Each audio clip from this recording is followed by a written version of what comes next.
ಮತ್ತೆ ನಾನು live attend ಆಗಿದ್ದೀನಿ ಅಂದ್ರೆ ಒಂದ್ಸಲ ರೆಕಾರ್ಡಿಂಗ್ ಅನ್ನ ಕೇಳಿ.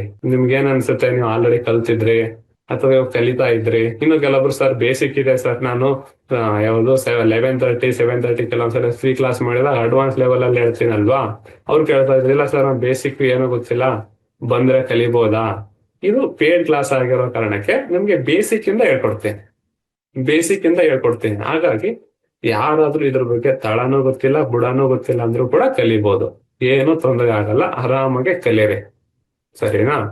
ಇಲ್ಲಿ ಒಂದು ಮುಖ್ಯ ಉದ್ದೇಶ ಕಲರ್ ಥೆರಪಿ ಏನಪ್ಪಾ ಅಂದ್ರೆ, ನೀವೇ ಪ್ರೋಟೋಕಾಲ್ ರೆಡಿ ಮಾಡೋದನ್ನ ನಾನು ಇಲ್ಲಿ ಹೇಳ್ಕೊಡ್ತೇನೆ.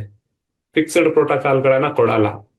ಯಾಕಂದ್ರೆ ತಲೆನೋವು 12 ಮೆರಿಡಿಯನ್ ಅಂತ ಹೇಳ್ತೀವಿ, 12 ಆರ್ಗನ್ ಇರ್ತದಲ್ವಾ, 12 ಆರ್ಗನ್ ಇಂಬ್ಯಾಲೆನ್ಸ್ ಆಗಿ ಬರುತ್ತೆ, ಒಂದ್ ಆರ್ಗನ್ ಇಂಬ್ಯಾಲೆನ್ಸ್ ಆಗಿ ಬರುತ್ತೆ. ತಲೆನೋವಿಗೆ ಸ್ಕೈ ಬ್ಲೂ ಕಲರ್ ಹಾಕೊಳ್ಳಿ, 2 ಪಿಂಕ್ ಕಲರ್ ಹಾಕೊಳ್ಳಿ ಅಂದ್ರೆ ಅದು ಆಸ್ ನೀವು ಮೆಡಿಕಲ್ಗೆ ಹೋಗ್ಬಿಟ್ಟು ಒಂದು ಟ್ಯಾಬ್ಲೆಟ್ ತಗೊಳ್ಳೋದು ಒಂದೇ, ಅದನ್ನ ನೋಡ್ಬಿಟ್ಟು 2 ಪಿಂಕ್ ಹಾಕೋದು ಒಂದೇ. ಸರಿನಾ. ನೀವು ಮೆಡಿಕಲ್ಗೆ ಹೋಗಂಗ್ ಆಗ್ಬಾರ್ದು, ನಿಮ್ ಮನೆಯಲ್ಲೇನೆ ಟ್ಯಾಬ್ಲೆಟ್ ಅನ್ನ ರೆಡಿ ಮಾಡೋಂಗ್ ಆಗ್ಬೇಕು. ನನ್ನ ಉದ್ದೇಶ ಇಷ್ಟೇನೆ. ರೆಡಿಮೇಡ್ ಅನ್ನ ತಿನ್ನೋದ್ ಬೇಡ. ಹೋಟೆಲ್ಗೆ ಹೋಗಿ ಎಷ್ಟೇ ದಿನ ತಿಂದ್ರು ಕೂಡ ಅದು ಸಫಿಸಿಯೆಂಟ್ ಅನ್ಸಲ್ಲ.